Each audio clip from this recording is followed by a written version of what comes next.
ভয়াবহ চলছে ভারত, সতর্কতা জালি।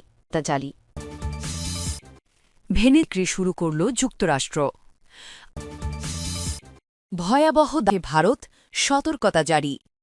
ভারতের উত্তরাখণ্ড রাজ্যে ভয়াবহ দাবানল ছড়িয়ে পড়েছে। রাজ্যটির বিশ্বখ্যাত ভ্যালি অফ ফ্লাওয়ার্স ও নন্দাদেবী জাতীয় উদ্যান সংলগ্ন বিস্তীর্ণ বনাঞ্চল আগুনে পুড়ছে। পরিস্থিতির ভয়াবহতা তুলে ধরে এনডিটিভি জানিয়েছে, আগুন এতটাই ব্যাপক আকার ধারণ করেছে যে তা এখন মহাকাশের স্যাটেলাইট ছবিতেও স্পষ্টভাবে দেখা যাচ্ছে। দাবানল নিয়ন্ত্রণে আনতে ভারতীয় বিমান বাহিনীর চপার হেলিকপ্টার মোতায়েন করা হয়েছে। দুর্গম পাহাড়ি এলাকায় আগুন দ্রুত ছড়িয়ে পড়ায় স্থলপথে নিয়ন্ত্রণ কার্যক্রম ব্যাহত হচ্ছে, ফলে আকাশপথেই আগুন নেভানোর চেষ্টা চলছে। সংশ্লিষ্ট সূত্র জানায়, জানুয়ারির শুরু থেকেই বিভিন্ন এলাকায় দাবানলের সূত্রপাত হয়। আবহাওয়াবিদ ও বন বিভাগের কর্মকর্তাদের মতে, চলতি শীতে হিমালয়ের এই অঞ্চলে উল্লেখযোগ্য তুষারপাত কিংবা বৃষ্টি হয়নি। দীর্ঘদিনের শুষ্ক আবহাওয়ার কারণে বনভূমির মাটি ও গাছপালা অতিরিক্ত শুকিয়ে গেছে, যা দাবানলের ঝুঁকি বহুগুণ বাড়িয়ে দিয়েছে।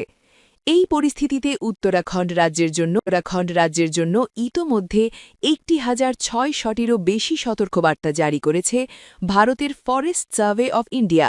কর্তৃপক্ষ আশঙ্কা করছে, আবহাওয়া অনুকূলে না এলে দাবানল আরও বিস্তৃত এলাকায় ছড়িয়ে পড়তে পারে।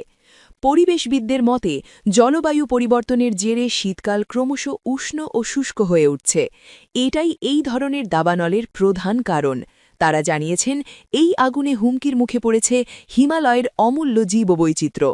সেই সঙ্গে ভূমিক্ষয় ও ধসের আশঙ্কাও বহুগুণে বেড়ে গিয়েছে। ইউরোপীয় স্যাটেলাইট চিত্রেও ধরা পড়েছে এই আগুনের ভয়াবহ রূপ। কোপার্নিকাস সেন্টিনেল-2 মিশন মহাকাশ থেকে উত্তরাখণ্ডের দাবানলের একটি ছবি তুলেছে। ছবিটি ২০২৫ সালের ৯ ডিসেম্বরের।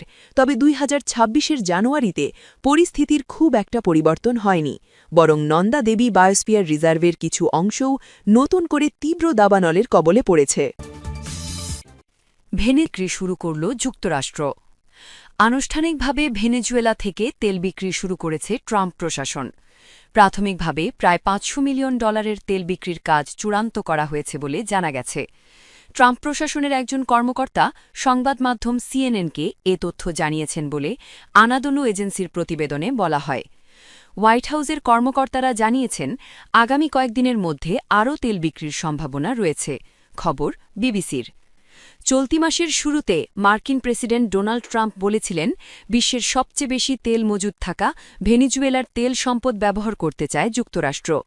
ভেনেজুয়েলায় মার্কিন সামরিক অভিযান এবং দেশটির প্রেসিডেন্ট নিকোলাস মাদুরোকে আটক করার পর তিনি এই মন্তব্য করেছিলেন। ভেনেজুয়েলা যাতে তেল উৎপাদনকারী দেশগুলোর জোট ওপেক থেকে বেরিয়ে না যায় সে বিষয়ে যুক্তরাষ্ট্রের অবস্থান কী, এমন প্রশ্নের জবাবে ট্রাম্প বলেন, আমার মনে হয় ওদের জন্য ওপেকে থাকাই ভালো। তিনি আরও বলেন, এটা আমাদের জন্য ভালো কিনা আমি নিশ্চিত নই। ভেনেজুয়েলা ওপেকের অন্যতম প্রতিষ্ঠাতা সদস্য। দেশটির মাটির নিচে বিশ্বের সবচেয়ে বড় তেলের মজুদগুলোর একটি রয়েছে। কিন্তু দীর্ঘদিনের অর্থনৈতিক সংকট, অব্যবস্থাপনা আর আন্তর্জাতিক নিষেধাজ্ঞার কারণে দেশটির তেল উৎপাদন ব্যাপকভাবে কমে গেছে। কয়েক মাসের হুমকি ধমকির পর গত ৩ জানুয়ারি গভীর রাতে ভেনেজুয়েলায় আক্রমণ করে মার্কিন বাহিনী। রাজধানী কারাকাস ছাড়াও কয়েক শহরে যুদ্ধবিমান থেকে বোমা বর্ষণ করে এবং মাদুরো ও তার স্ত্রীকে তুলে নিয়ে যায়। এরই মধ্যে ট্রাম্প জানিয়ে দিয়েছেন, এখন থেকে ভেনেজুয়েলা চালাবে আমেরিকা। সেই সঙ্গে এর তেল ভাণ্ডারের ওপর নিজেদের কর্তৃত্ব ঘোষণা করেন। এদিকে মার্কিন প্রেসিডেন্ট ডোনাল্ড ট্রাম্পের সঙ্গে ভেনেজুয়েলার ভারপ্রাপ্ত প্রেসিডেন্ট ডেলসি রদ্রিগেজের ফোনালাপ ইতিবাচক হয়েছে বলে জানিয়েছেন ট্রাম্প নিজেই।